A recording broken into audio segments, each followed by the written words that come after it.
Today we are going to discuss the fundamental theorem of arithmetic. So we are going to see what this means and what is the basic definition of this theorem. So fundamental theorem of arithmetic basically means that it is a very important theorem for mathematics. So this theorem has very important applications and it is very basic and fundamental for our understanding and for solving various problems. So today we are going to discuss a little bit as to what is this theorem, how we are going to apply this theorem, and maybe later on we are going to see the statement of this theorem, maybe not today. So let's begin. You have seen that any natural number can be written as a product of its prime factors. For instance, 2 is equal to 2, 4 is equal to 2 into 2, and 253 is equal to 11 into 23. So basically, if you consider any natural number, you can write it as a product of its prime factors. For example, if you consider 15, you can write it as 3 into 5. If you consider 14, you can write it as 7 into 2. So this is a very basic fact, but we are going to see how this fact is very essential for this theorem. So, can any natural number be obtained by multiplying prime numbers? Let us see. So today we are going to see that is this thing true for all numbers, that actually we can consider any natural number and that number can be obtained by multiplying prime numbers. So we are going to take a look at this question and we are going to see what and how the fundamental theorem of arithmetic is related to this question. Let's see. So we have an example here for you today, and this is, take any collection of prime numbers, say 2, 3, 7, 11 and 23. So basically what I'm saying is that take these prime numbers and just consider all these prime numbers. Don't do anything right now, just follow what I'm trying to say. If we multiply some or all of these numbers, allowing them to repeat as many times as we wish, we can produce a large collection of positive integers. So if we take any number of prime numbers from this, for example, if we take 2, 3 or 7, or we take only 7, 11 or 23, or we take all of them and we can repeat these numbers n number of times, then we can produce a large collection of positive integers. We can keep producing it. So here are some examples which we can get from these numbers. So 7 into 11 into 23 is 1771. Another example, 2 square into 3 into 7 into 11 into 23 corresponds to 21,252.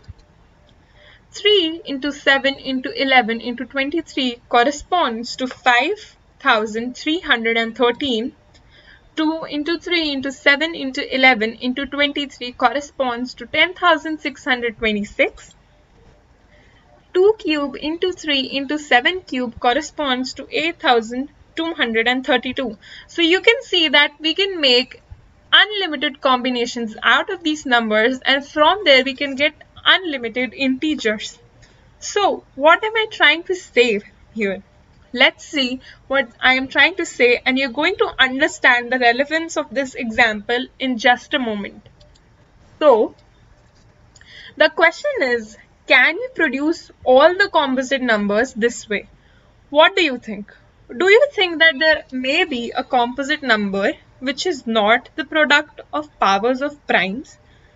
So what we are trying to think about today is that, is there any composite number which cannot be expressed as the product of powers of primes? Like, can you think about any composite number?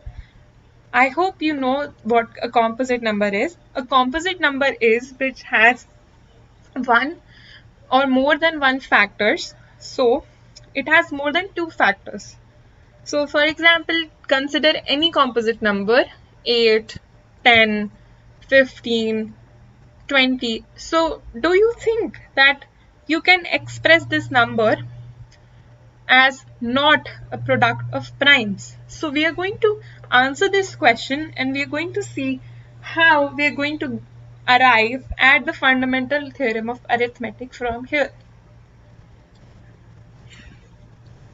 To answer this, let us factorize positive integers. That is, do the opposite of what we have done so far. So till now, we were just, considering numbers and, just getting numbers by multiplying prime numbers. Now what we are going to do is the reverse process. We are going to take a positive integer and factorize it and see whether it can be expressed as a product of the power of prime numbers or not. So we are going to use the factor tree with which you're all familiar. Let us take some large number, say 32,760, and factorize it. So what we're going to do today is that we're going to take this number and we're going to factorize it in a factor tree form. So here is a factor tree, what a factor tree looks like, and we're going to factorize this number and see if it can be expressed as a product of power of primes. So let's see the factorization. So here is the number 32,760, and we're going to factorize it. So after factorizing once, we get 2 into 16380. Now we are going to further factorize 16380. So on further factorizing, we get 2 into 8190, and we're going to continue factorizing the numbers as long as we can do that. After factorizing, we get 4095 here. So now you can see that this number is not divisible by 2, but it is divisible by 5. So we continue factorizing. It is also divisible by 3. So here we get 1365. Now factorizing again, we get 3 into 455. Now we are going to factorize this number again, and we get 5 into 91. We are going to factorize this again, and we are going to get 7 into 13. So now at this position, you can see that neither can you factorize 7 nor can you factorize 13. So that means we have to stop right now. And now we're going to see the result of this example. So we have factorized 32,760 as a product of primes. That is, this number is equal to 2 cube into 3 square into 5 into 7 into 13 as a product of power of primes. So you can see that 2 cube, you can see that we got 3 2's here, 3 square, we got 2 3's and a 5 and 7 and 13. So when we multiply all these numbers, we get this as the product. So you can see that even such a huge number can be expressed as a product of power of primes. Interesting, right? Let's see what this means. Let us try another number, say 1, 2, 3, 4, 5, 6, 7, 8, 9. This can be written as 32 into 3803 into 3607. Of course, you have to check that 3803 and 3607 are primes. And when you do that, you'll be able to realize that even this number can be expressed as a power of primes. So you can see that here we have mentioned 32. 32 can also be mentioned as 2 to the power 5. So don't worry about that.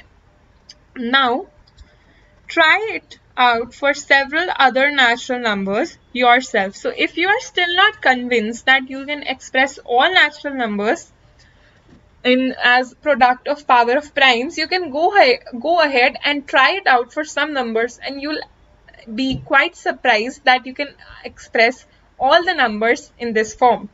So this leads us to a conjecture that every composite number can be written as the product of power of primes.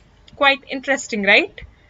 Till now we were not really sure if this was true or not, but now we know that every composite number can be written as the product of powers of primes.